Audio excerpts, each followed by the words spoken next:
Around 2 months ago, I bought this Melodeon on eBay for about 10 quid.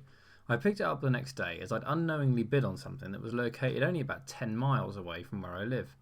I had no idea what kind of condition it was in or how to fix it, but after watching hours of YouTube videos on fixing similar instruments, I did a full inspection of everything that was wrong with it.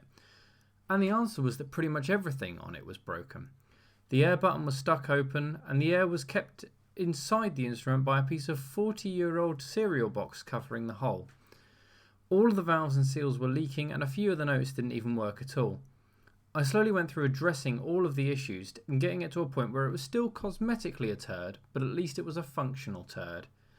However, when you restore an instrument for the first time, you tend to make mistakes as you learn, and in this video I go back and attempt to solve two of the mistakes that I made.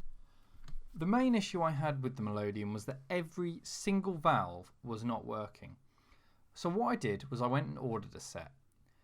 The availability of parts for single row Melodeons, especially ones like mine which are between 70 and 100 years old, are somewhat limited. So I bought the only set I could find. All but one of the reeds were perfectly sized for the valves that I'd bought, but I just have one that's slightly too big, and that means it's time to get creative. The plan was really simple. I couldn't find one single reed by itself, so I was going to make one. I'd read online that this was a bad idea, but I'm never one to be deterred from at least trying something that's just a little bit stupid. I was going to take cuttings from a plastic wallet, which is made of a similar material to the reeds. I was then going to copy the reed design, glue it together and pray. I had a feeling this was a bad idea as I turned the camera on to record and realised that if I can barely see the plastic strips, what are the chances of the camera picking them up? I took the cuttings, glued it together and left it for about 3 days, which is how long it took for the glue to set in between the airtight plastic seal I'd made. My next step was to glue my homemade valve and all of the other valves that I got onto the base side of the Melodeon reed blocks. Things were going surprisingly well. The other issue I was planning to solve at the same time was that I'd completely redesigned the button system on the base end of the Melodeon. It used to operate on torsion springs, a bit like a safety pin, but it leaked so much air and the slack in the system made it almost impossible to get any sound out of the Melodeon.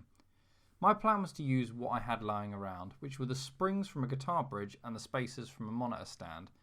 This unlikely combination worked disturbingly well, but it was missing one further ingredient just to help it stay together that tiny bit better. And of course, as everyone knows, the one missing ingredient there was ceramic's filler compound. I mixed up some of the filler and crammed it into the base of the spring to hold it in place, and then repeated on the other side. The resulting dried blob of ceramics is basically rock solid. It was now time to put it all back together. Unquestionably the worst bit of design the world has ever seen is this screw that sits behind one of the reeds. This means that once the reeds are waxed back in, if you want to get into the button system, you'll have to dissect the entire base section of the Melodeon again in order to get into it and fix it. This was why I was so determined to make sure that there was no way my spring system could ever fall apart. Of course, in my haste, I forgot this screw existed and put the valve back in without reassembling the spring side first. And with it all back together, it was time to give it a test. Fair warning, I hadn't waxed any of the reeds in there, so there's a fair amount of rattling. And by a fair amount, well, I guess you'll see.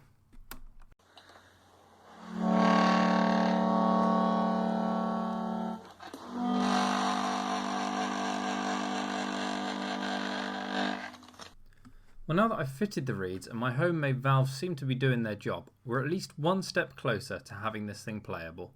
The next job will be to fix all of the notes that don't work on the treble side, but that is definitely a job for next time.